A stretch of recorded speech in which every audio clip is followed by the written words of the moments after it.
కడప జిల్లా గండి క్షేత్రంలో జరుగుతున్న ఆలయ జీర్ణోద్ధరణ మహాకుంభాభిషేక కార్యక్రమంలో ఎంపీ అవినాష్ రెడ్డి హాజరయ్యారు.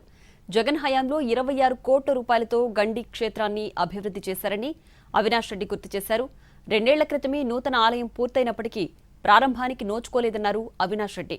ప్రధాన ఆలయంతో పాటు రాజగోపురాలు అత్యంత సుందరంగా తీర్చిదిద్దారని అన్నారు. రేపటి నుంచి భక్తులకు ఆంజనేయ స్వామి మూల విరాట్ దర్శనం భక్తులకు అందుబాటులో ఉంటుందన్నారు అవినాష్ రెడ్డి. ప్రభుత్వంలో దాదాపు 26 కోట్ల రూపాయలు ఖర్చు పెట్టి గండి ఆంజనేయ స్వామి ఆలయంలో అభివృద్ధి చేశామని చెప్పడానికి ఎంతో సంతోషంగా ఉంది. ప్రధాన ఆలయం అయితేనేమి, అదేవిధంగా రాజగోపురాలు అయితేనేమి, గుడి ఎంతో చక్కగా దాదాపు 2 సంవత్సరాల క్రితమే పూర్తయినప్పటికీ కూడా మరి అనేక కారణాల వలన ఇవాళ మహాకుంభాభిషేకం చేస్తూ ఉన్నారు. రేపటి నుంచి పూర్తి స్థాయిలో ప్రధాన ఆలయం మూల విరాట్ భక్తులకు అందుబాటులో ఉండే కార్యక్రమం జరుగుతుంది. మరి సందర్భంగా